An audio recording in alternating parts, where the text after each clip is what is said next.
So after a couple great days in Smithers, we packed the trucks up and we were driving west to Terrace.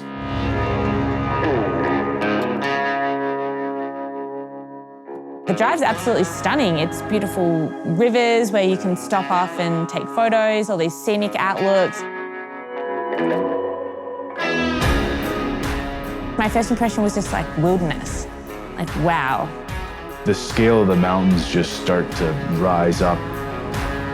The Seven Sisters are right there with their jagged peaks, and you're sitting right beside the Skeena River. That it's almost like this river's taking you to, I don't know, the next crazy adventure.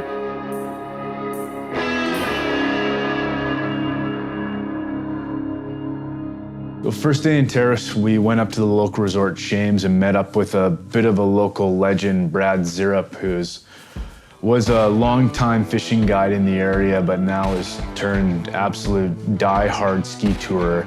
My name is Brad Zeerip, and I was born in Newfoundland, Canada, raised in Michigan, and now I live here in Terrace. Brad's a total character, and his excitement for skiing and just life in general is super infectious. So it was just nice to have that local insight and just even skiing around with someone who's absolutely that stoked on skiing.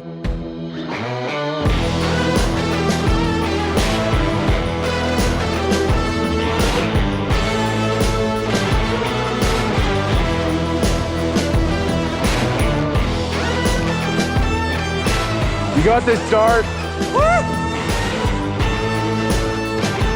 Wasn't the double cork 12 that he said he was going to do, but it was a pretty nice stop.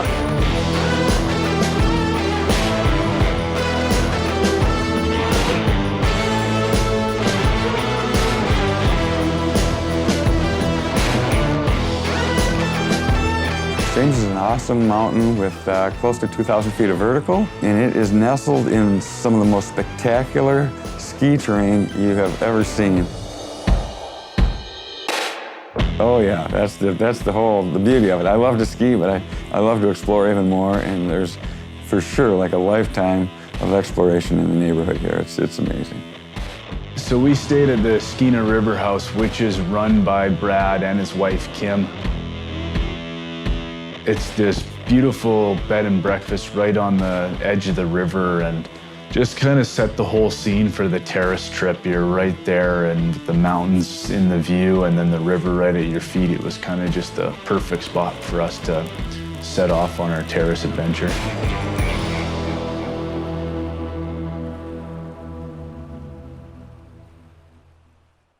To equate it to skiing, it's almost like going heli skiing in Alaska to have an opportunity to go fishing on the Skeena. The Skeena River is the lifeblood of our whole community and watershed, which is one of the world's last greatest undammed wild salmon and steelhead rivers.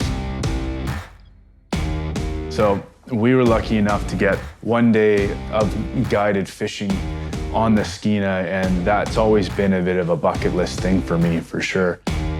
It was fun to hang out with Riley and Simon, not on our skis, and I think fishing gave us that. The start of the day, I was pretty certain I was going to catch a fish, but on my first try at casting a line, I realised it wasn't going to be that easy. But I felt very Canadian today.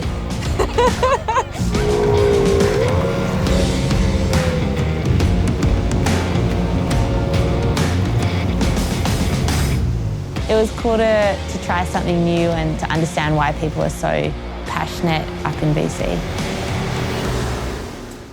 The drive up to the mountain is just beautiful. You're about a half an hour out of town, and as soon as you turn off the main highway, you're onto a well-maintained dirt road.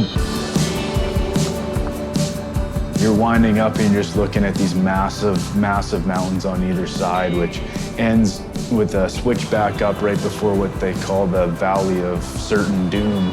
So that gives you a good picture of what this place actually looks like. And then you switch back your way up and pull into this quaint little parking lot with a nice little cafeteria and boot room and the Welcome to Shames sign.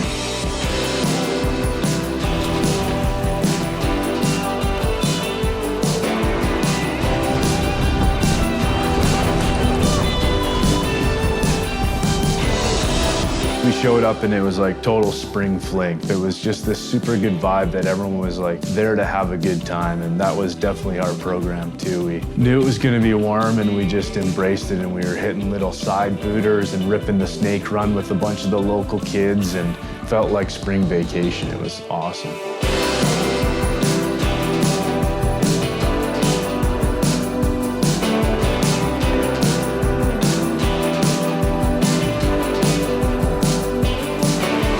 Shane's is unique because we became North America's first community-owned nonprofit ski cooperative.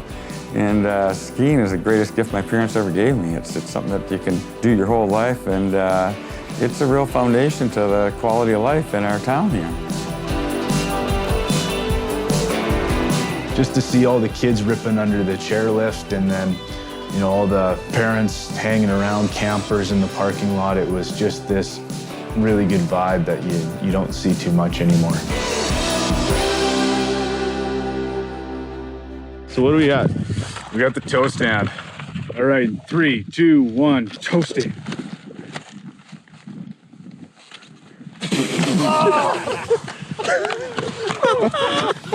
In what seems like a bit of a theme in the north, Dave gives us a call and says that he's got a friend who happens to be a pilot with an A-star at his house at this moment. I've never skied across since I was 14.